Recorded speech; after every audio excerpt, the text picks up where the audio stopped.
Um, oh, hang on. Oh, screw that up.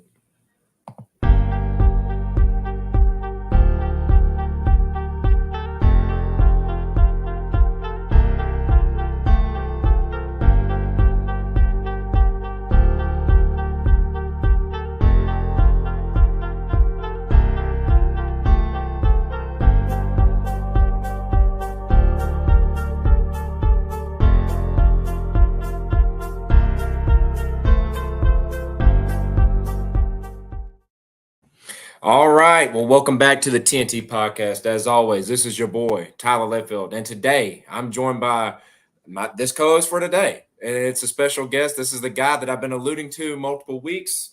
He's the guy that changed my mind on Mizzou. And man, was he right. That is Craig Matthews. How's it going, Craig? That's great. Great to join you on the pod today. Yes, man. Yes. So, we're definitely going to get into some Mizzou stuff. As you can see, if you guys are tuning in on the live, Craig's all decked out in his Mizzou wear, and we'll be getting some insight from him because they've looked pretty good this season. But to kick things off here, first thing we got to get into, I feel like we got to address it, man. Whether you guys out there were able to tune into it or not, we've been hyping this up for a while. Torrez was able to go on the Contender Series this last Tuesday. On ESPN Plus. I got together at my own little watch party, me, my dad, some of his friends, some local Jones County people, a friend of mine. So we were all able to get together, watch it. And, we were tuning into the fights, everything. There were some pretty good ones on the card. Got down to his, started off a little shaky. I'm not going to lie. He had me scared in the first round. I was able to talk to him the other day. He's now in Abu Dhabi, so there's like an 8-hour difference. So I was able to chat it up with him in the early morning for him, late at night for me. But he was able to kind of touch on some things because at first I thought in the fight, if you were able to watch this, if you were able to tune into this fight, one of the things that I noticed, there was a little bit of a trip that happened, a little bit of a stumble that Torrez did. And that had me thinking, this guy, that punch landed, made him got him leaning. But turns out it was just a trip. That's what it was at the end of the day. Nothing major. It turns out. So, ended up recovering from it. He did catch a nasty elbow that I later found out in that phone call did give him it got him pretty good. He's like, that might have been one of the hardest hits I've ever taken. He did go down on that. He was able to regain, himself and take him to the ground. Second round came out, did his thing, picked him up, dumped him down, took him to his corner and was able to manage things from there. So he won by submission in the second round. Turned out really well. If there is a silver lining, it's that. At the end, Dana White, he comes out, he gives out the contracts. Torrez, unfortunately, did not get a contract. He's one of like the short percentage of people that actually win and don't get a contract. So it was a little, there was a little bit of, I don't know. I was kind of like, what, why, kind of thing. But, Torrez and I was able to talk with him. He feels pretty good about it. There's a lot of opportunities that are going to open up for him. So just a little update for him. Things are in the works, though. I can give it to you that way. Things are in the works for Torrez. So don't get down on it. If you're a fan of his out there and you're listening in, things are looking up. Things are on the up and up, whether, it looked like it or not the other day. All right. So now that I've given that update, Craig, we brought you on here for a reason, man. We're going to let's break down this past week's games and let's kick this off. As a gracious host, I'll give this over, to you. Missouri versus Kentucky, man. Missouri versus Kentucky, a gutty win for you guys. Against a tough opponent, whether people believe it or not, the way Georgia kind of handled things with them last week. What did you take away from this game? I was just very impressed, For those who don't know, and I know there's a ton of people who follow Mizzou and Kentucky football, but for those who don't know, it's just been a very weird matchup. Rules have been invented because of it as of like this year. If you saw that at the SEC meetings with the roughing the punter adjustment after Mizzou was on the short end of that last year. And so it's just a weird series. When did that happen, the roughing the punter thing? So that was in our matchup last year? That was the matchup last season. And Kentucky snapped the ball about 30 yards over the punter's head. And a Mizzou player tackled the punter and got called for roughing the punter 30 yards behind where the ball was snapped. So that was a little interesting. And then we even learned a new rule last night, which Tyler, did you know you can't be called for a horse collar when you sack the quarterback? Really? Yeah, that was new. So I had they no threw a clue. flag for a horse collar whenever Mizzou was sacked, and then they picked it up and said there is no horse collar on a sack. So that was shocking for how much they protect the quarterbacks. Yeah. But yeah, anyway, so it was just it was a great game in the end after Mizzou's lost 7 out of the last 8, I think, or 6 out of the last 7. And so to see them go down 14 and rally back to score 38-7 the rest of the game, outscore Kentucky 38-7 the rest of the game after the first quarter was impressive. So continuing to see that they are taking steps in the right direction, even after a little slip up there against LSU last weekend. Yeah. I was about to say that was a game I was really rooting for you guys. I picked you guys. I believe Torrez even picked them, if I'm thinking back correctly to that game. I'm looking at your stuff at the statistics from this past game that you pull out a win, but let's see how involved. I mean, Luther Burden, the guy that everybody gets on, he didn't even really end up doing much. So it's kind of crazy that you were able to have that much success. Even with, I think you could look at it and say that this is your top guy. So how was that able to go down? Yeah, I mean, if you would have told me, like, this is the stat line. Right? So Brady Cook was 19 of 29 for 167 passing yards with a touchdown and an interception. And then, you mentioned, Luther Burden had 2 catches for 15 yards. So if you would have told me those numbers and that said that those were the numbers in the game, I would have been like, oh, we got destroyed. So it just happened like that. And I'm impressed by the team because Kentucky was committed to not letting Luther beat them, and was committed to making Mizzou throw the intermediate stuff and the short stuff and not beat them over the top like Mizzou's been doing the past couple of weeks. And so I was impressed. They just kind of took what was given to them. Brady's interception that I mentioned was it was a bad pass. He double coverage to Brady. Brady threw double coverage into Burden. Never had a chance. That was just a forced ball. But then he dialed it in. And then I don't know if you saw it, but the play of the game, this might be the play of the season. When Mizzou fans are looking back here in a couple of weeks and we're 10-2 or 11-1, they're going to look back and say that play on the fake punt. Did you see that? No, I did not. Enlighten me. So they're down 14-0. They're on like the Kentucky 45 at the start of the second quarter, a little into the second quarter. So it's like 4th and 5 on the Kentucky 45, and they line up to punt. And I'm like, are you joking? I'm over here like, drink, you're an idiot. Like, I mean, we're down 14. Like, you just got to go for it. Nothing's gone your way. I mean, they're running through you like a wet paper bag on the Russian game. And I did notice that. Yeah, and Brady wasn't hitting anybody. So I was like, okay, what are we doing? Anyway, long story long at this point, punter throws a 44-yard bomb to our little speedster freshman, Marquise Johnson, for a touchdown. And so that really just flipped it. So then it's 14-7. The defense finally gets in their gaps, figures it out, stops them, and then we're rolling from there. So, I mean, the fake punt is the play probably of the season, especially when we get down to it. And if we're looking at the things that we couldn't be looking at, we're going to remember that moment for a long time. It reminded me of, and I hate to bring this up for you, but when Mizzou beat Georgia, it was at 2013 between the hedges, and they ran like the Colt 45. If you remember that. I'm trying to remember. 2013. I know. Yeah, so that was Mark Rick still, yeah. Yeah. So they ran a fake play in the middle of the game. Who was y'all's quarterback, and who were your main guys at that time? That was James Franklin. I can't remember. He threw it to one. We had a crew of wide receivers right then, but I'm pretty sure it was either Bud Sasser. I may have caught that. I think it was Bud Sasser who caught that. It was like the Danny in Washington, Bud Sasser. I'm blanking on. I said Marcus. I'm combining names over here, but yeah. So that kind of feel like once that happened against Georgia, it was like, okay, we're here, and I feel like that kind of play yesterday. It's the same kind of thing of like that turned the tide. Now it's like, okay, Mizzou's like here. They're above Kentucky. Now the next step is, can you take care of business against South Carolina, and then handle, or at least put up a fight in Athens in 3 weeks. So that'll be a fun one. Anyway, Yeah, so was that the year y'all went to the SEC championship game against Auburn? Yep. Okay, see, I did get to see that team. I can't remember that one. I remember I went to the SEC championship game that year with a buddy of mine. He goes every year. Daniel, we went and watched them versus Auburn, and that's the day that I really started hating Auburn fans. I was a Mizzou fan that day. I was really rooting for them. I hate Auburn, but especially after that, the fans were just ridiculous. So, the Missouri roots go back a little bit, but yeah, that one's not bringing a whole lot back. That Georgia game, just because.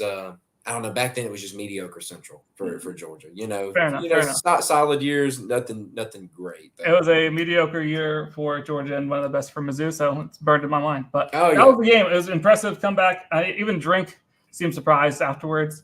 And he said they played like dog in the first quarter, and he's just like, "You guys, it's kind of surreal sitting right here." The fact that, and it was even interesting, like on the Cole Kubelek was talking to Drink after the game and said, before the game, you told me that y'all needed to start fast because you were worried about how your team would respond if you don't. And he's like, and you didn't. And he's like, nope, but we figured out a way. And so I just hope they can keep figuring out a way. Yeah. And we'll see what happens. So good performance out of Missouri. Those kind of games, it's those kind of games that end up, those kind of teams that can do that kind of stuff that end up making a run. That's why I'm definitely taking you guys serious, this year, because you guys are able to pull stuff together, it seems. Y'all are going to be a tough one. All right, so speaking of playing like dog, let's talk about UGA Vanderbilt. Now, I was able to catch a pretty good chunk of this. I only missed like a tad bit of it.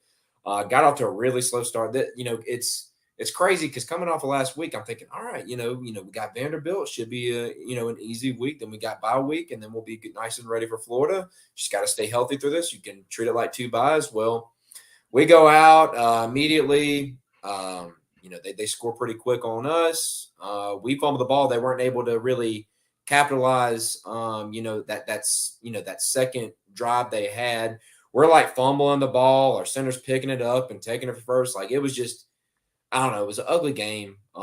Really from what I was able to see. Your boy Dom Lovett finally got in the end zone on a little whip route. It worked out pretty well. I still think we're not really utilizing him to the best that you can. I definitely expected more, and I think he expected more, if I'm being honest with you. Definitely not using him the whole right way. Beck had an okay game, had a nasty pick there toward the end. It kind of made it a little scary. Like, okay, this might be, it was, I think they were down 16 at that point. Something like that. And from there, it just, I don't know. It just got ugly. We were able to milk the clock. I think that's pretty much what the game plan was that second half. Let's just get out of this thing, end this thing. Brock had already been down. If you hadn't seen that, guys, Brock Bowers went down. It kind of was scary.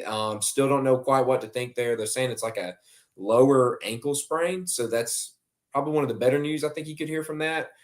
Xavier Truss, one of the starting offensive linemen, also got hurt in that one. So definitely hoping we can get Brock and him back. We'll see where we go from there. But really just not a great win. I mean, I can't talk about this exciting, I can't have this exciting tone that I had last week because it just wasn't like that this week. It was just kind of trash, man. I wasn't very happy with it.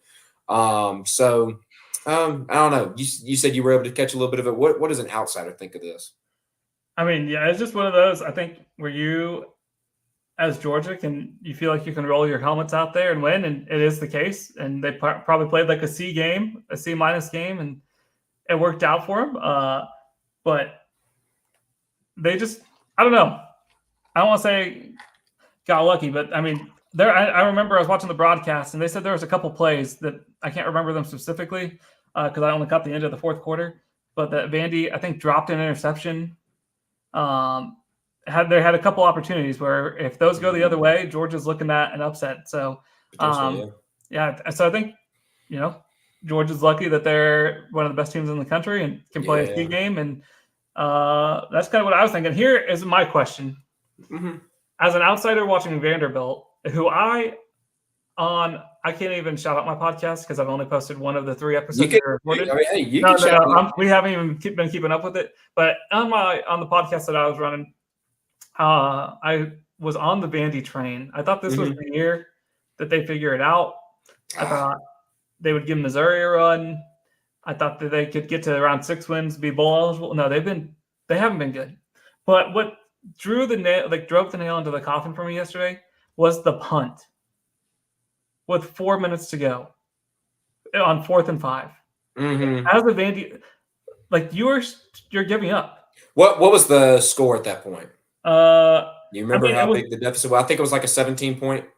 Yeah, I mean, it was difference. 17 points, but still. I get what you're saying. I get both sides because they're not going to come back. No, I'm about to say, like, I think my uncle brought it up. He's like, oh, they're just going to play. I was like, well, really? What are the odds of them, covering 17 points in, like 2-3 minutes or whatever it was at that time? I was like, it's not very high. But for me, I'm like, at least take advantage of the rep. Like, you're playing the best team in the country, or one of them. Maybe we can talk about that later.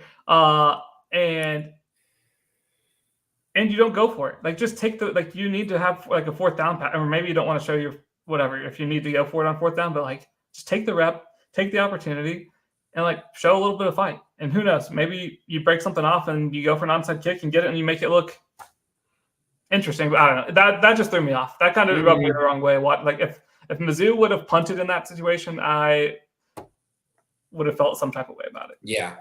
I'm kind of like you. I didn't have them finishing at the bottom. I had Florida able to pull out a freaking win against South Carolina. I don't know, man. That ticked me off. I was like, how could y'all let that slip?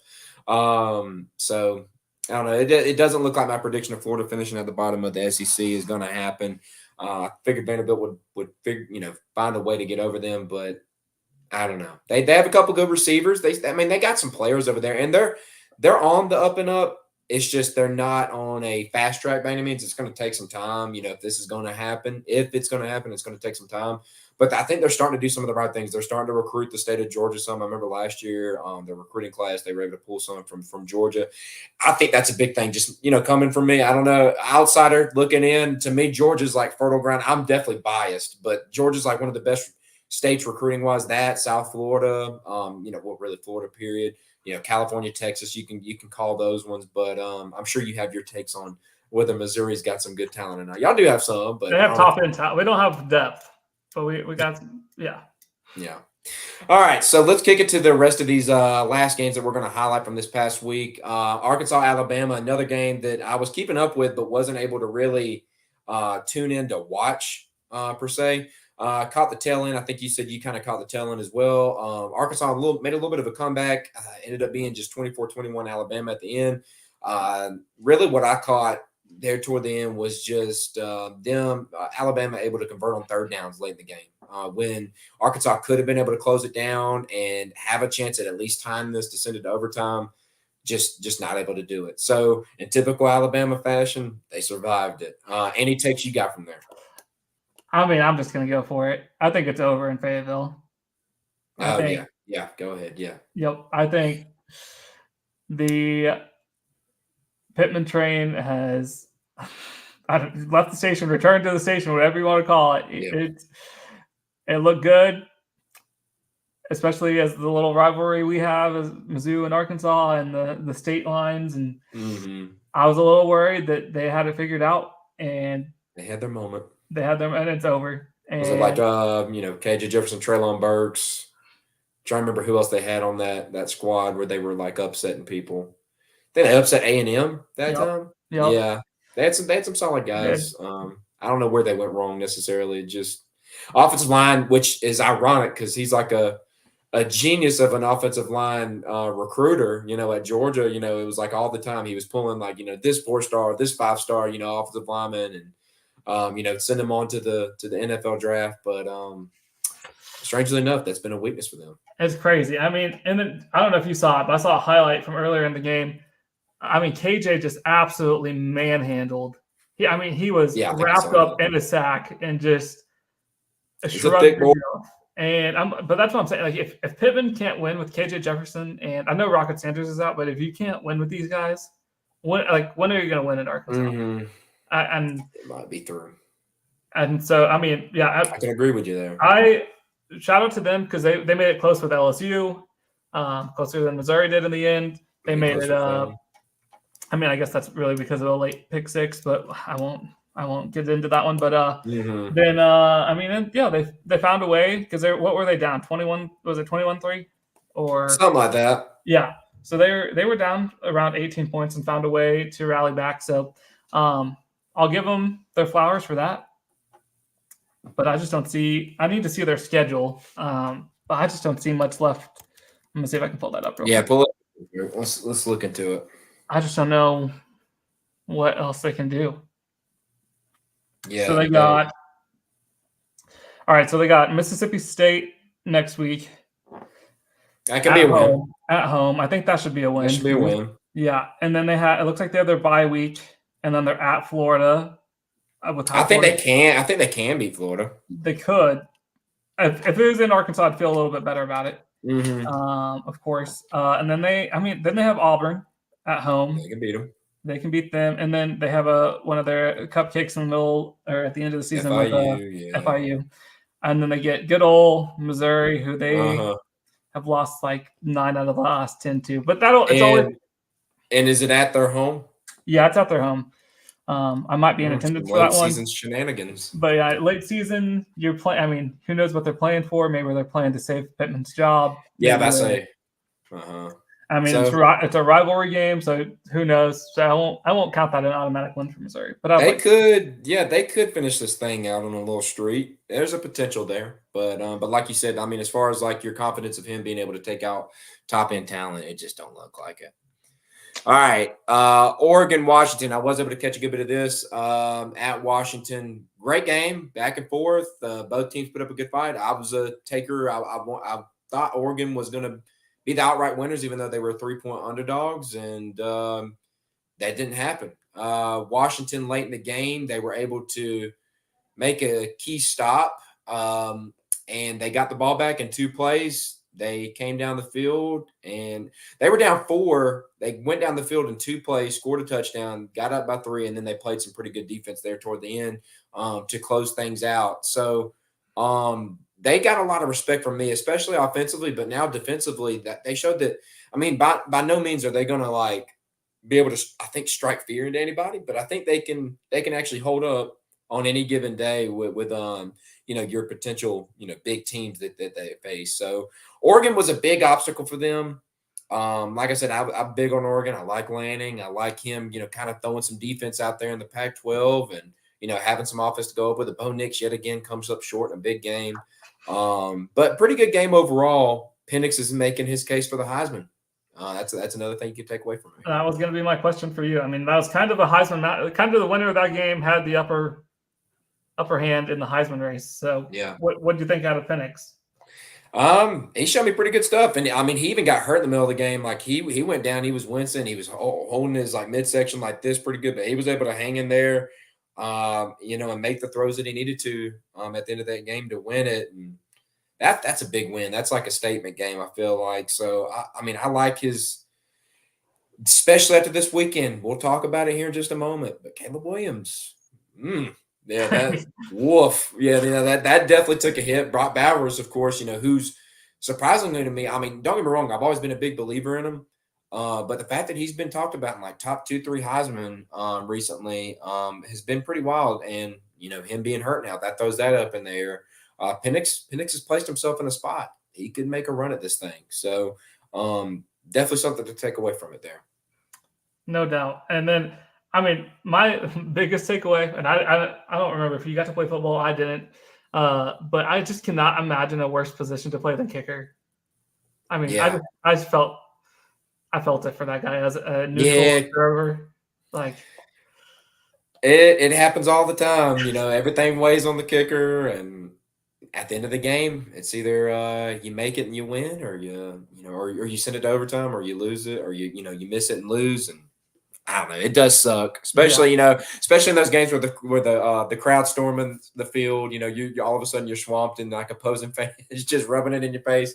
That does kind of suck. So I definitely feel that. And on one like that where you feel like he should have made it. Yeah, it was pretty close to it. It was a close one. As soon as it was in the air, I yelled. Kelly was over here too, and I was like, "Oh no!" And she was like, "What's wrong?" And I was like, "This ball just isn't going in." No. Yeah, it happened today. Watching the 49ers game, they were, speaking of NFL, they were down by 3 and they got it pretty close. The highest drafted kicker, I think, like in quite some time, Jake Moody, goes up and he just misses it. So it was like his second miss of the day. He's been perfect up to this point. So It just happens. Things like that happen. Kickers. It makes football interesting. Yeah. All right. A&M Tennessee. I mean, we don't really have to stay in this one too long. This is, a game I was keeping up with. I was definitely, feeling. I thought about putting some money on the under for this one. I should have. It definitely would have hit. I think it was over under was like 46. This one only hit 33. Just had the makings of being, a defensive game. Wasn't able to really catch any of it, but Tennessee, they were able to it's pretty crazy that what they were able to do on the ground against the Texas A&M defensive line. They had one guy right; he had 136 yards rushing. Another guy with 42. Milton had 34 himself, and another one had 25. Able to rush the ball like that against that team. I mean, Alabama was even struggling. Against them like that. A&M's got a lot of talent on that front four, and it's not easy to run against them. So the fact that they were able to do that was pretty good. Tennessee's a totally different team this year. It's no longer the air raid type deal. It's no longer beating you through the air. They're trying to run the ball and then play some decent defense to back it up on the defensive side. So interesting that they were able to pull that one out. In Neyland, it was good. A&M, another team we could talk about here that's just not living up to what they should be doing. Another year, another Jimbo wasting it away. So. What are your takes? Yeah, I mean, one actually, does Josh Heupel have a defense? Yeah, I think somewhat. I mean, it's better than it's ever been. I feel like over there. What about you? What do you think? I mean, I personally don't know too much about A&M's offense, but I'm impressed. The greatest, but they're okay. But to hold the team to win 20 for Tennessee, for Josh Heupel to win a game 20-13. It's great. And actually, I think I heard on the post game that's the first time he's scored 20 or fewer points and won a game as a head coach or something like it was something crazy like that. Yeah. And so that is my biggest takeaway is that if Tennessee can win games like this, then I mean, no matter if Joe Milton is that guy, is it Joe Milton? How did I mix? That's not Joe Milton. Okay, Joe Milton. Okay. I was thinking I was saying the. Never mind, doesn't matter. Anyway, but yeah. or no, not even Dobbs. What's his name? Hooker, right? Yeah. But yeah, if he can overcome that and whatever Milton is doing, then I think they've got a team that can put up some. I don't know what their potential is, but they can definitely make some noise. Yeah, it's definitely got me a little afraid for Georgia coming up later this season. I mean, just based off the way we've been playing, I mean, I think they could definitely throw us some problems. All right, so looking at this one, we alluded to it just a second ago, but Caleb Williams and the USC Trojans coming up way short, 48-20 against number 21 Notre Dame. USC getting their first loss. It's been coming. I feel like it's. We saw the writing on the wall. Like this was going to happen at some point. This isn't a playoff team. Typical Lincoln Riley fashion. It's no defense. You got to rely heavily on the offense, and Notre Dame was able to put them away. I mean, they actually got an okay-ish offense. Notre Dame does, and then the defense. Golly, his name always leaving. Marcus, the head coach. What's his name? Lord. Oh wow, Marcus Freeman.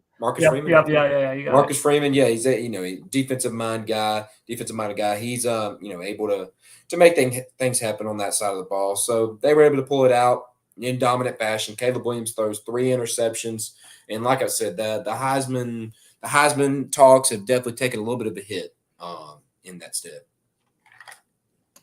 Yeah, I'm over here in Oklahoma City, or maybe now we're telling the podcast that's where I'm at. But I'll just say the people around here, it's like something I've never really seen before with the feelings towards Lincoln still. I'm like, y'all appear to have the better end of the deal. Venables has got OU on a high level right now, which I did not see coming after last year. And so yeah, it's pretty crazy. It's interesting to be in it over here and watch. It was even one of those things like today, the pastor at church mentioned it. He's like, I love my job as much as I love watching Caleb Williams get beat last night and Lincoln Riley. And I was like, what in the world? But anyway, it's the same old story. It's Alex Grinch. Yeah. Has some Mizzou ties, so don't want to completely throw him under the bus, but they're just not they're not gonna win too much with him as a defensive coordinator. And until Lincoln realizes that, it's going to be interesting. Yeah. So, Yep. All right. Miami, North Carolina. It's the last one we're going to highlight from this past weekend's games. This was one to keep an eye on just because the fact that Miami dropped the game that they did last week, losing in the fashion that they did, you had to feel like maybe they have a bounce back game. Maybe they have to feel like there's something on the line here. Cristobal feeling the heat. They come in, it's 41-31 loss to North Carolina. North Carolina, it looks like offensively they're just able to get whatever they wanted. They had a running back, Amarion Hampton, 24 carries, 197 yards rushing, and a touchdown. Drake May did Drake May things, 273 yards passing with 4 touchdowns. Had added 10 yards rushing himself. Devontae Walker, the wide receiver that the NCAA was barring away from playing, was able to play this past week, and he had 6 catches, 132 yards, 3 touchdowns himself. So, really good game. Glad he was able to play. Looking at Miami was able to get some success, which you should be able to, I guess, against North Carolina. They're not like exactly a stout defensive team. We know they could put up points, though. Rushing wise, weren't able to really do a ton. Passing wise, they had some decent, stuff. I mean, Tyler Van Dyke threw for 391 yards and 4 touchdowns, but he threw 2 picks. And I had a couple, at least 3 receivers getting 90 yards receiving or more. So, dropping another game, though, it doesn't look like this is going to end too well this season. I mean, I'm not going to say Cristobal goes and gets fired or anything like that. I think that's a little bit of a stretch, a little bit of an exaggeration. But season, you may as well just kind of throw it away, I guess, at this point. Losing to an unranked Georgia Tech, you did lose to a pretty good team in North Carolina, but 2 losses now. Season might be over. Do we see this team? Do you think this team has the wherewithal to actually fight back and try to make something of this season? Or do you think they just kind of throw in the towel now that, we've never seen a 2-loss team make it in the 14 college football playoff? What do you think? Yeah, I mean, that's going to be the story of the season for them. And while I don't think – I'm not going to be the guy who's going to say everyone's getting fired, but decisions like last week are what get you fired. Yeah, they do. And that's just going to be pretty tough to overcome. That's going to live in the fans' heads rent-free for the next year. Like, every decision you make is going to be through that lens. I'm looking at – they have Clemson next, which has Clemson figured it out a little bit? But, I mean, basically next week – Clemson and Miami play for the last chance because they're both 4-2. So, I mean, one of those teams' seasons is completely over after next week. So I think that's kind of when we'll find out. And then they have Virginia, NC State, Florida State, Louisville. So I mean, it doesn't get much easier for them. So I think, if they lose next week, I think the wheels can really fall off the bus. If they win next week, they can salvage something. But again, kind of like you said, like for what? Like I don't know. That I watched that live last week, and I still can't believe it. So I didn't even watch it live. I just heard about it a little later. I thought it was a foregone conclusion that one was over with, and it was not. And did you know that apparently that's the second time that he's done that? He has, yeah. Apparently he did that earlier. Yeah. So moral of the story is I think their season's pretty much over, but Saturday will kind of tell us if it's completely over, and then we'll see if they can hang on enough to make his seat a little cooler. Yeah, for real. All right, well, that wraps up week 7. We're now about to get into the week 8 picks. Basically, what I'll be doing, I'll be going through. We'll look at a few different games. I'll tell you the spread. You can tell me if you think that team, if you take that team to win, lose, or if you would take that team with the points or to cover the spread, whatever you think. No betting, things like that. Just seeing what you think, as far as how the spread looks with the games. Is that cool? Yeah. All right. So we'll kick things off hot and heavy. All right. Yeah, noon game, big noon game. Okay. Penn State, number 7. Penn State going to Ohio State, number 3, Ohio State. Both teams 6-0. Right now, Ohio State is a 4.5-point favorite. They've been able to win the games that they've had. The biggest game, obviously, up to this point being Notre Dame, pulling it out there clutch in the end. Tough game for them there. Penn State's done pretty good this year too, though. They've had a pretty solid season. A lot of people were riding high on them to begin this year.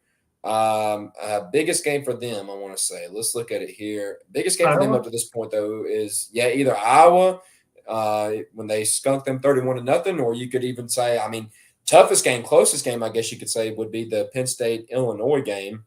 I guess the question is, have they been tested to the point where you think they're ready for a team like Ohio State, or do you think they're coming in and they're going to get popped and not know what to do from there? Ohio State's got, they've been here. A lot of these guys were just in the Peach Bowl this past year when they lost the close one to Georgia there. Playing at home, pretty tough thing. What do you see here? Yeah, I'm honestly not too familiar with either team this season. I did see at the end of the game that they were saying that McCord might have figured it out a little bit. Yeah. I don't know what his numbers were last game. And it's at Ohio State, which obviously feeds into that. That's tough. I'm looking at McCord was 16 for 28 with 276 yards and 3 touchdowns. I mean, so worth noting, well, Marvin Harrison, he is playing. I know he had a nasty ankle injury of some sort, but it looks like he's still playing. So I guess he's good. So I think like you mentioned, I just don't know if Penn State is matched up. I mean, yeah, I'm looking at the last 5 for both of these on ESPN. Same. I don't know. I don't see the Penn State's really fought the caliber team, and like you said, Ohio State's been there before, and it always just seems like James Franklin over there can get you to this point, but can he get you to this next level? Yeah. And so he's really searching for that next level wins up. I'm gonna go. I'm gonna roll Ohio State here. I was about to say that I would pick though. You pick them to cover those 4.5. They're gonna cover it, I think. Yeah. That's what I'm thinking too. I kind of laid out. I just don't know if Penn State's really been challenged yet. You got to have those games where, like you said, with Kentucky this past week, everything was kind of against you. You were able to gut it out. Georgia's kind of had that up to this point with Auburn, even though that was a sucky team. You know what I'm saying? It's a crap team, but the fact, y'all were kind of like that for us last year. That Missouri game for Georgia last year, that's the games that really kind of test you, and they see what you're made of. I don't know if I don't think Penn State's had that yet. And so far, and it's not a crack on them. They've done good this season. They're a solid team. A lot of people say really good stuff about their quarterback. They have some good athletes over there. James Franklin is a good coach. Just Ohio State, I know they've recruited on a little bit of a higher level. You could be right, McCord, catching that momentum that he needs to have going into these games. Is he starting to feel it? And we know they have the wide receiver talent. They got some good running backs there, even though TreVeyon Henderson has been out. And I think Mayan Williams was out this past week as well. So a little bit of a running back hit for them. So that might be something to kind of pay attention to here coming into this week. But maybe they purposely, didn't play them this past week just so they would be ready. So there's potential that they both could be back for this one. I would assume you would. This is a big game for Ohio State. You've already kind of closed out one. Let's not waste that. Let's take that into this game and get a win. So, yeah, I definitely got Ohio State covering the 4.5 right there with you, man. All right, next one. Yeah. Washington State going to Oregon. You're looking at Washington State, a 4-2 team. Out there in the Pac-12, have played pretty good this season. Played, I think, above people's expectations for the most part. Number 9 Oregon, 5-1. They're actually a 20-point favorite at home. I'm looking at it. I know Washington State up to this point, the games they played. They barely lost to UCLA a couple weeks ago. 25-17, but they absolutely got smacked this past weekend against Arizona, 44-6. They did have the early upset of Oregon State, 38-35. So it's kind of an up and down thing with them. I wouldn't want to be on the receiving end of this week's Dan Lanning Oregon team. I think they covered that spread. The defense plays its tail off. Bo Nix bounces back. I think you got to rock with it. I got them covering the 20. Okay. Have they? Oh, wow. I just saw that. I just saw the Arizona score. Yeah, it was pretty bad. It's pretty bad. Wow. Okay, I was gonna go slightly against you. Okay. I was gonna take Oregon, but I thought not to cover. But I mean, 44-6 to Arizona. Yeah. Yeah, and I was on the train with you for all the same reasons. Dan Lanning. I mean, after seeing the speech before the Colorado game, I mean, that dude can get anybody ready to play. I think they are gonna come out on fire for that one. So Oregon covers that one. Yeah. And speaking of, I mean, I can't believe I forgot to kind of bring that one up. I guess we need to talk about Colorado, don't we? Real quick, while you brought that up, Colorado and Stanford. I mean, what happened? I don't know. I saw it was what a 29 point lead they had going into halftime, 29-0. And Shedeur even went in the halftime. He went to the locker room and was like posting out merch links and stuff like that. And then they blow it. They absolutely blew it. I hate to say that. I mean, I'd like to say I hate it for them, but I mean, when you do crap like that, you kind of earn it, man. Like, you know what I'm saying? Like, you can't, like, at some point, I told Torrez this, like, the antics got to stop. Like, I know it's cool and all for recruiting to have the circus show, all the celebrities in the locker room and the deals and showing your watch to the student section after the game, all that kind of stuff. It's all fine and dandy, but what are you really going to accomplish with all that? Ultimately, end goal here. If your end goal is to win a college football playoff, championship, which is now kind of, I feel like that's out the window at this point. But if your ultimate goal is to do something like that, and once again, I know this is his first year, but you can't be doing stuff like that. So, I mean, what are your takes on that one real quick? I mean, it was funny. I actually, Friday night, I went and watched John Cena wrestle. Oh, wow. Yeah, with a good friend of mine, Ross, who we did the podcast attempt with earlier in August. But so John Cena was close to town, and we decided to go out to that. And we were driving back, and so I was like, "What are the scores right now?" And he told me, he was like, "It's 22-0." And I was like, "Man, Stanford has really just completely tanked." Yeah. I mean, I know they haven't been great for a while, but from the McCaffrey and the Andrew Luck years, it's just kind of crazy. And so, and I didn't even look at it. It was 22-0. I went to bed. I woke up, and the first thing I see when I opened Twitter, I was like, "What in the world?" So, But yeah, like you said, I mean, it's the thing with talk, right? Like I love trash talk. I love to talk. I love that Drinkwitz says a lot. I mean, I was the victim of my own trash talk this year because I started out my fantasy league 3-0 and I scored 187 points and I made some stupid trades and I said, guys, I scored 187 points. I don't care. And I've lost 2 in a row and I might be losing right now. And so that all illustrates that I love the talk, but at some point you kind of just got to also have some self-awareness. Yeah. And while they have their ones can play with almost anybody, probably their 2s and 3s have no shot of playing with anybody. No. And so you kind of just got to know, Shedeur and Hunter, you can do your thing. You're going to beat a couple people, but at some point, I know you want to believe in the rest of the guys in your room, and you can't show that, but also just some self-awareness goes a long way. Is all I'm trying to say with that one, and just kind of know your role. Yeah. Know your place. Yeah, you're right. So, I agree wholeheartedly. But I love it. I mean, I love all that stuff. So whatever. It's good. It's good for the game. We've said it multiple times. It's good. It's honestly good for college football. What's happening with Prime and Colorado. But like you said, if you're if you're actually trying to accomplish things, you do need to know your place. You need to know your role. You need to know how to approach things. I guess you could say to a certain degree. All right, let's lead this into our next matchup. We're going to be looking at. We got a rematch of last year's huge upset. Tennessee traveling to Tuscaloosa this year.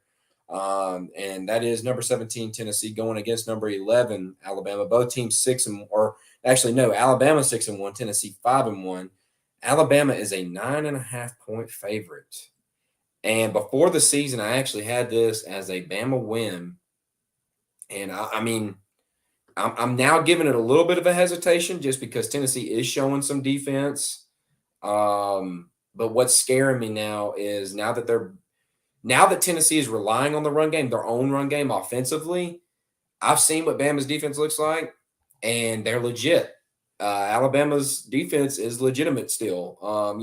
It's better than I think it was last year, honestly. The front seven's doing pretty good.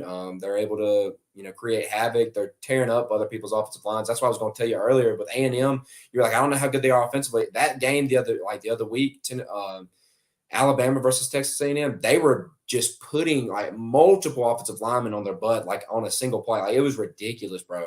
Just overpowering them to the nth degree. But it's hard for me to go against them in Tuscaloosa. This will be their second loss at home if this happened. 9.5 points. I don't think I'm willing to say Alabama covers 9.5. I think this will be a closer game. Alabama has been a close game type of team this year. Tennessee, I think, can make it close. Heupel is going to try to make something out of this, even though they dropped the early one. I'll go with Tennessee with the points. I'll take Alabama to win, but not to cover. That's my pick. You lay out a good case. But I have just counted out Saban far too many times. He's back to his young self. I'm not telling you they're going to lose this game. I think they're going to win. And I don't know if I can give you some NFL updates, but Jalen Hurts was just picked off, and the Jets have a chance to take the lead here. That is wow. Last undefeated team too. It's 14-12 right now in the fourth quarter, and anyway, have that on in the background and looked over right as that pick was caught. What in the world I don't know what's going on with the Jets. That's a wild team right now. Yeah. Okay. Tennessee put up 20 points. They did. On A&M. A&M. A&M has a pretty good defense. They do. But I think Saban, I don't know. I might be wrong. I keep saying the decaying dynasty. I'm all about that SEC podcast. I love rolling with those guys. But I think Saban's not done. I think they win and they cover. Okay. All right. Yeah, Milroe's been playing honestly better than obviously he's their best guy. I don't know why they ever even tried, throwing Buckner out or whatever, but he's the best guy they got, and now I think he's starting to get some confidence going and play a little bit better. He's not just running all the time. He's running when he needs to, and that's important. He's growing, and I like what I'm seeing from him. Next team we got here, we're going South Carolina. We're looking at South Carolina. Blew the game against Florida this past week, like we mentioned. Unranked South Carolina, 2-4. Going against number 20, 6-1, your Missouri Tigers. Take us on here, man. You lay this one out for me. South Carolina hasn't. This might be the kiss of death or not. This is where I'm going to talk my talk. South Carolina hasn't beaten Eli Drinkwitz back to when he was the head coach of Appalachian State. So, Beamer ball, nope, no shot. What's the spread right here? I'm looking at the ESPN spread. It is 6.5. You guys are favored by 6.5. Yeah, it's homecoming. Yeah. The fans are back. Everyone's bought in. Yeah. Here's my thing. I'm debating this. This is my one debate. Which Okay. I'm almost glad that we have a bye week before playing y'all in Georgia. Okay. This could be the trap game, but maybe it won't be as much of a trap game when they're not looking forward to anything the next week. They might be looking forward to the break, and Mizzou definitely needs the bye week. They have some dudes who are beaten up. But without having Georgia looming, I think they can stay locked in. Like I said, it's homecoming. You have all the momentum. You don't want to lose it. I think Mizzou wins. Kind of similar. I think it's going to be similar to the Kentucky score, 38-21, 38, whatever, 28. I think Mizzou wins by double digits. Yeah, I'm leaning that way too. You laid out some good stuff. Did not know that was your homecoming. It is at your home. South Carolina just ain't it, man. Spencer Rattler is a great quarterback. I will say that. As much as I hate his attitude, his personality, things like that, he is very gifted. He's a very gifted quarterback. They do have a couple weapons there. I think it's Leggett, however you pronounce it. And then what's his name? What's the guy's name they had? Antoine Wells, Juice Wells, whatever you want to call him. Both have been pretty beat up, though. So that's something to look at. But defensively, there's not much there. I don't know. I just don't see this one. I don't see it ending up well for them. I'm feeling pretty confident. I would feel pretty confident, saying that you guys are going to cover 6.5 there. So yeah, I totally agree with you there. I'm trying to This look one, into it. I know. I mean, Mizzou's defense. I didn't mention this. I kind of went on a go weird ahead. ramble when I was talking about Mizzou earlier. I Mm-hmm. didn't really put too many coherent thoughts there together, probably. But the defensive line also, and the defense in general, really picked it up against Kentucky in the end. I mean, Leary was getting hit left and right, and so I think Yeah, that's another thing. I remember I was trying to look up the number real quick from last year, but Mizzou had so many sacks last year. Um, Against Spencer Rattler. And it's, again, living here in Oklahoma and hearing about him for so long, it was kind of nice to yeah. see him run for his life a little bit. And I think, I mean, yeah, that's what I was just trying to say is I think that Must happened. be nice that your defensive line can generate pressure. I'd love to be able to say the same for for my team The whole because thing has been it that has it's at been home. poo. Like we have been garbage on the defensive line this year. Like it is painful to watch. The only way we get pressure now is just blitzing linebackers. And don't get me wrong, we've been we've been doing that for a while, but now it's like we have got to have it, or it's just not even happening. So it's ugly. It's ugly. So that's nice. I mean, you laid it out before the year for me. Y'all got some good people. You got some good players on that side of the ball. Really both sides of the ball. And when they're on, they're on. All right, this one might be a pretty. One more Go thing. ahead. One quick cop. I'll shout him out. Snip snap. Snip snap. Yeah. I'll shout him out though. Chris Abrams Drain. If you get a chance to watch the game, and like you're mentioning Leggett and their guys, Drain came back when he maybe shouldn't have. I mean, he was like a third round pick is what his grade was. He came back and he is earning it. I mean, I think he's got 4 picks this year. He's got like the best percentage against or whatever in the nation, or like he's the top cornerback right now in the nation. I think that dude has went from a third round pick. Kool-Aid. I hear about Kool-Aid all the time. Now he's the best corner in the world. Kool-Aid solid, but I think as they call him, he goes by Cad. He's actually from Alabama too. But I think that dude, I mean, just that's another opportunity for him to get some NFL tape, and he got some good NFL tape against LSU, and now to get to go up against Leggett and those guys. Anyway, just had to shout that out. The defense is cooking. Mizzou rolls. I'll let you go on. There you go. All right, this one ain't going to take real long, I don't think. Michigan State. Only reason I mentioned it, just the little rivalry they have. Michigan State obviously in shambles, 2-4, unranked. Michigan number 2 in the nation, 7-0. Michigan State no longer with their coach and all that good stuff. As much as Mel Tucker was a pretty good, defensive coordinator for Georgia, there was all sorts of mess this year with them. Michigan is a 24-point favorite. And that, like I said, this will be as quick as we can make it. I'll take Michigan to cover that. They've been able to cover. I think this past week it was like, I think it was like 36 or something that they had to cover against Indiana. They covered that easily. So if they can do that, it is at Michigan State. Weird things have happened in this rivalry before. We've seen it. I just cannot see it happening this year. I will be befuddled. I'll be, this will be nuts if this happens. But yeah, I have them steamrolling this one. What you got? I am on the same boat as you with that one. That it's not even going to be. Yeah, I mean, with that spread, it can't be a game. They're going to cover the spread. Mm-hmm. I mean, it's at Michigan State, but it's a night game. So, I mean, weird things can happen in a rivalry, but there's too much extracurriculars going on in Michigan State. Yep. Too much swirling around. But I will say Mizzou has the block in first. So that is the Mizzou logo, but Michigan just wants to keep it. So anyway. All right. So let's look at this. Duke, Florida State. Duke coming off a good win against North Carolina State this past week, by the way. I think it was supposed to be a closer game, or at least that's what, was projected to happen. It ended up being a 24-3 game. They do have a loss on the season that was to Notre Dame. That, they were playing at Duke that game. So one loss, obviously they have the big win against Clemson this year. They've been doing pretty good this year. 28-7, 42-7, 38-14, 41-7, lost 21-14, and then they won 24-3. So pretty good, margin of scoring there. Florida State, though, this will be in Tallahassee. Number 16 Duke against number 4 Florida State. Florida State's a 13.5-point favorite here. I'll let you. I want to hear from you first. I want to hear this one from you.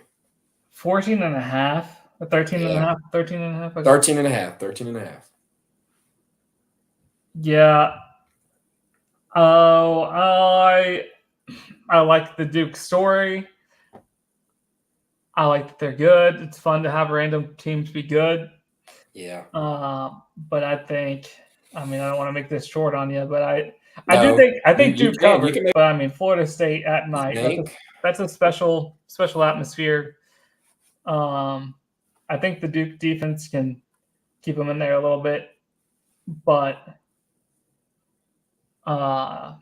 yep, I'm gonna say what's the point total? Do we see it?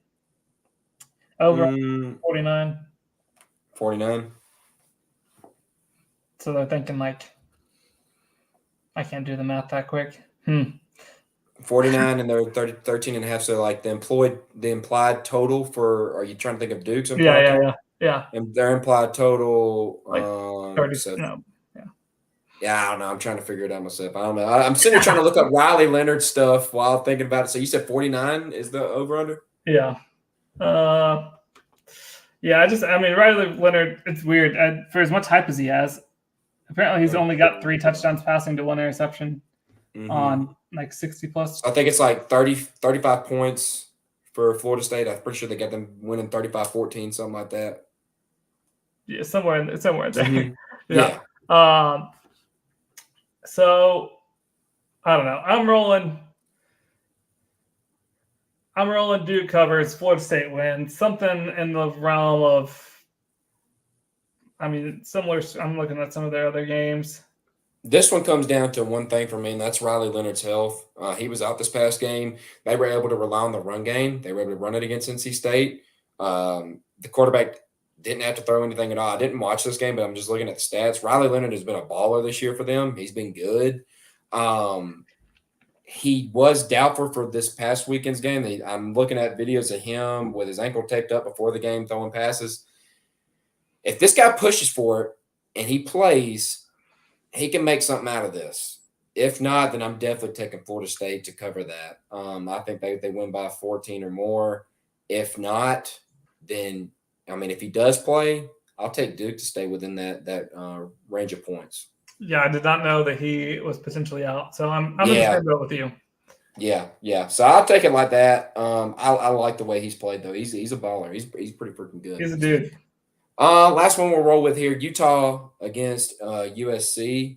Southern California coming off of the loss this past week that we covered to Notre Dame. So number 14 Utah 5-1, number 18 USC at 6-1. This is a big Pac-12 game.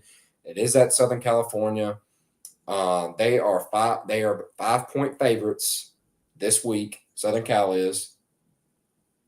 This is kind of tough. I know that we've been waiting on Cam Rising to actually play a game this year. And to be honest with you, I did not watch this past week's games. And sure enough, he still is not back. I don't know the standing of him. He's that quarterback. If you've kept up with him, I'm sure you know Cam Rising. The quarterback they had. I'm trying to see if I can get a quick update on his status. Looking here. I don't know. Right now I'm not seeing any real updates on him. He hasn't obviously taken a snap yet. I don't know. If he can get cleared to play, I might give them a shot here. Otherwise, I just don't think it's happening. This is the thing. This team offensively, I don't really believe in them. Defensively, obviously they have a pretty solid Pac-12 team as far as defense goes. Maybe they take some things away from Notre Dame this past week that they can institute that can help them out. Oh, it's hard to go against Southern Cal here. So I'm going to actually take Southern Cal to cover the 5 points, even though I do see this clearly going the other way. If Utah approaches this the right way. That's mine. I'll take them to cover the 5. I just don't think, even with how bad the defense is at Southern Cal, I don't think Utah can do it. Yeah. And I mean, yeah, it's a tough loss against Notre Dame. I mean, it becomes you just can't make it a compound mistake. It didn't hurt your conference record, obviously. So you're still undefeated in the conference. Coming back to a conference game, you can't lose another one to stay hopeful for the playoff. So, yeah, I think USC wins this one and cover the 5. I think they cover the 5. I think it's, right. I don't know, maybe. What's the point total here, too? It's 56.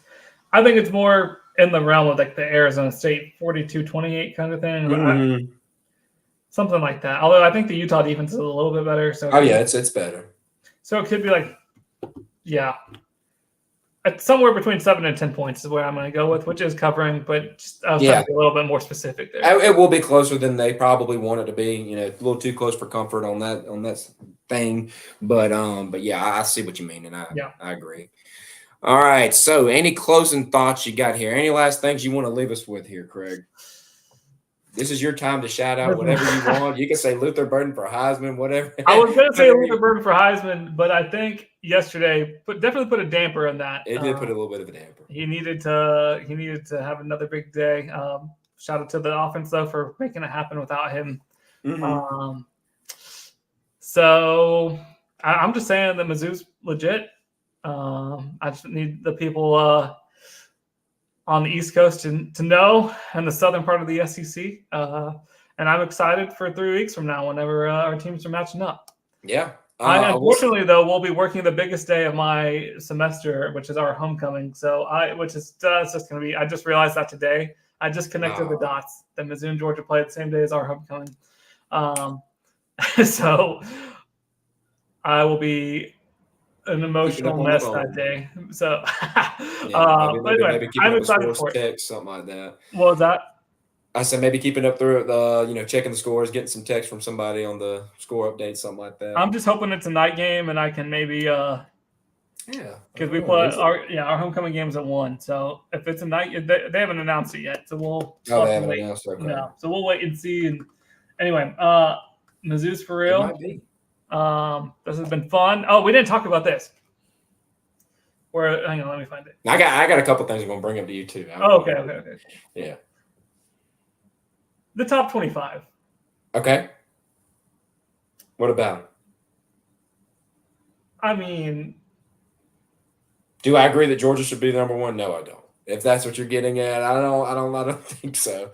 It's just they're staying up there. The voters keep doing it, man. So I don't know what's going on there. I'm actually looking at it. I did see like a little like controversy on Twitter. I didn't really look at it, so I just pulled it up. I don't know. They lost some votes. I know they had more votes last week than this week. Obviously, rightfully so. What's your thing? Voice it. I mean, yeah, probably. I don't think Georgia should be number 1. No, I mean, yeah. If you thought you were going to get an argument from me, no. That's not what I was trying to argue. I will say that, like I was saying, my point was kind of killed when I looked at it, and I don't completely disagree. Like I saw all the stuff on Twitter before I hopped on here. What were you seeing? I just saw people were like, "What's going on?" The SEC bias. How is that higher? If there was an SEC bias, I think you might want to see Bama in the top 10. They're still not. Now that was shocking when you said they're 11. I didn't realize that. That's so weird to hear. Yeah, I figured they would have jumped in there after this past weekend. No, I mean you got one team, right? Yeah, one team in the SEC that's Texas will be in there next year, but I mean they're not in the SEC right now currently. So I mean, Texas one team in the current SEC is in the top 10. So I don't know. I'm not seeing that. I'm not seeing the bias. No, more so just the bias to keep them number 1. But Probably. But then again, honestly, I don't think you can say that Michigan has played tougher opponents than Georgia has. Yeah, I'll say that much. Michigan, for all the crap we can take about our cupcake schedule and whatnot, Michigan has played like, good Lord, like bottom of the barrel teams. I mean, East Carolina, UNLV, Bowling Green, Rutgers, Nebraska, Minnesota, Indiana. Are you kidding me? Then they get Michigan State this week. We just said that's going to be a bloodbath. Purdue. They do have to play Penn State. They do have to play Maryland, who has been surprisingly decent this year. and then they do have to play Ohio State at the end. But honestly, not much there, to be honest with you. I'm really not seeing it. So I don't think you can argue Michigan over Georgia. I mean, to a whole degree, I mean, you can make an argument, and I do think you could drop Georgia from 1. I'd be fine with it because honestly, I don't think we've earned it. But if you're going to ding us for the schedule, I mean, you got to ding them as well. I feel like I think Washington and OU should be higher. Probably Washington, based off schedule, should be number 1. Yeah, I can see that. And then I hate to say it, but I mean, I thought OU was going to be terrible. I mean, after last year, you don't bounce back from what last year was so bad. Well, you knew the defense was going to get right. Venables being there. I actually did not. I mean, not. Oh no! Eventually, no, dude. Eventually, he's going to get his dudes in there, and he's going to do right. Like defensive coaches, it comes around, man. Like the offense. Now, that's something you can make an argument for. Like, I know he doesn't know that kind of stuff the best that he probably could, but I knew he was going to get the defense right at some point, and he has. And the offense looks pretty good. They're a solid squad. I was not a believer. My dad is an OU fan, so we've had our conversations. Excuse me. Wow. Yeah. So I'm impressed by OU. I'll say it.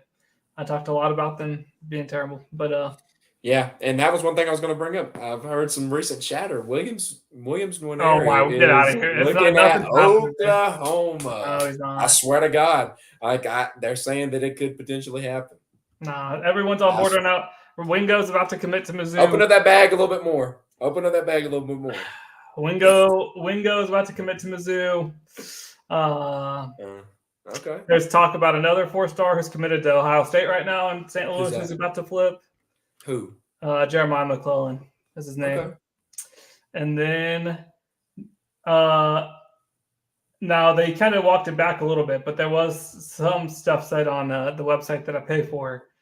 My uncle, come on. You got Joe Baker coming in. Go OU, Boomer Sooner. Good old Uncle Joe. So, Uncle Joe. What was I?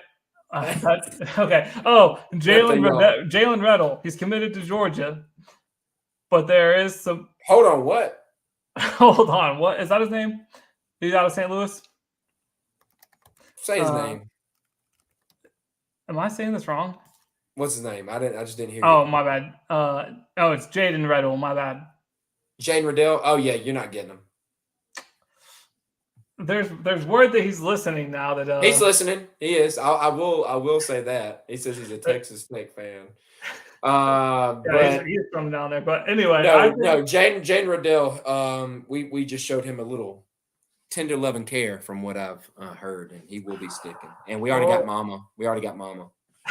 Mama's in on. I go look at Mama's Twitter page. It's nothing but like Georgia stuff. You can't, like, honestly, I would understand if he was a wide receiver, like just solely wide receiver, but the fact it's tight end and what we do with tight ends, like, that's the only thing that's what you got me a little worried just because y'all spend so much on recruiting, but I honestly think he ends up sticking. I would agree right now, but the fact that he's listening again, he's listening. I hate it, but he's listening. It's a lot better than we were. So, yeah. I mean, Mizzou could end up with 10 wins and a top 15 recruiting class, which would be pretty sweet for me. And then, we're a basketball school, so basketball's rolling too with the number 1 recruiting class. The OU, Uncle Joe's the OU. Just keep the comments rolling. Any other closing thoughts? I was going to ask you these bad trades you made. What were they? These fantasy trades. Because I don't know about you. I've had a piss poor day in fantasy. Like it's done put me in a bad dude. I'm telling you, whatever could go wrong did go wrong this week in my fantasy team. It's had me in a depression. I've been lashing out. I've been a bad husband today. Like I haven't been worth a dime. You can ask my wife. Justin Fields out, 4.92 points. Deonta Foreman, I started him today. He was going to get all the work. David Montgomery, he's out. 3.8 points. Puka Nacua only got 4.6. Devontae Adams, 3.9. Mark Andrews, he was all right, 8.9. Eckler, I have tomorrow. The kicker for the San Francisco 49ers, I mentioned. missed two. He missed the first two kicks of the season on this one day. And now I got Deebo Samuel on my bench. He's out. Like, it's just an awful, awful day for me fantasy wise. It can't be any worse than this, man. What were your trades? Well, like I said, I scored 187, which you too, Uncle Joe. What? Okay, this game is going crazy over here. Okay. But yeah, like I said, I scored 187. My dream, this is ESPN PPR, whatever, normal PPR. My dream is to score 200, which is tough to do with one quarterback. And so I was at 187, and if I didn't listen to one of my friends, I would have had it. But I can't remember who I benched. But I flipped somebody for Tank Dell. No, Tank Dell went off that day, and I put somebody else in over him. So here's what I did. Marvin Mims, it showed a little flash there and had like back-to-back 16-point weeks. And now he sucks. And so I said, you know what? Who I don't need, who is on my bench right now? Good old George Pickens. So I traded. It ain't the worst in the world. Not the worst. But it ain't the worst, but it is a downgrade for you. So that was tough. Where else are we? I guess I can't think of it too. I've done some weird trades. That's all I can say. I've traded away Kittle, which is interesting. I just traded away basically all my depth is my only issue. Because right now, this is my bench. Well, Jameson Williams actually had a good day, so that's cool. But he just came back. Yeah. Tank Dell's on my bench. He's out. Had 0. Marvin Mims had 0. Jahmyr Gibbs is injured. Has 0. I picked up Claypool because I thought he'd be good for Miami. He obviously is doing nothing. Then I have Gus Edwards with 6. And then thankfully Zach Moss is still playing well because I thought that was going to be whatever. So my only real issue at this point is Bijan. And I tried to trade him this week. And honestly, I should have done it because he's not going to do it. If I was in your fantasy team, I would trade for him. You would trade for him? Yeah, man. You need to hang on to him. I just don't. So I wish I could think of more of the trades. I need to go back to my activity. No, you need to hang on to Bijan. Don't trade him away. I'm serious. Don't trade him away. I almost got – who was it that I almost took? Somebody was giving me Brees, which I don't know how he's doing today. He's pretty good. I don't know how he's doing today, like you said, but he's pretty good. Brees and Rashee Rice, who is turning into wide receiver 1 for the Chiefs. They're taking advantage of your Chiefs. Yeah. They thought that was going to work. And then even though I picked Rashee Rice in my big league, and he has been doing decent. He's starting to pick it up. So anyway, sorry. I wish I could remember more of them. I can't off the top of my head. But the Marvin Mims for George Pickens one's kind of – yeah. It's bad, but it could have been worse. It could have been worse. So, but yeah, that team went from 3-0 to 3-2. But today we're gonna get the dub. I'm gonna be 3-3 after this. So. And then I have another league. Oh, why does he have such a good chance to win? Oh, because he still has Stephon Diggs. I have another league where is it 4-1? Yeah, 4-1. And I'm currently up by 20, but they're giving him a 69% chance to win. So we'll see what happens. Anyway. Okay. Yeah, so that's that. We'll see where it falls after that. Yeah. All right. Well, any last things before we break it down? Appreciate you having me on here. Yeah, so you guys can follow you've been seeing if you're watching live, you can follow him on X at Craig. That's KREGG Matthews MATTHEWS. Post some good stuff out there. He'll be. All your Mizzou stuff, go to him. He knows a thing or two about that end of things. So, man, it was good having you on here today. If you get the podcast up and rolling, feel free to take a step back and you can promote that some more as well over here. But yeah, man, appreciate you. Thank you guys out there for watching the live stream today. And if you're listening on podcast, thank you for listening out there. We are located on Spotify, Apple Podcasts, anywhere podcasts are located. And if you want to support the show, you can just click in the description of the podcast, go to the Linktree link, and there's many different ways you can do that. As always, appreciate you for tuning in today, and we'll see you next time. Am I Z? Z-O-U.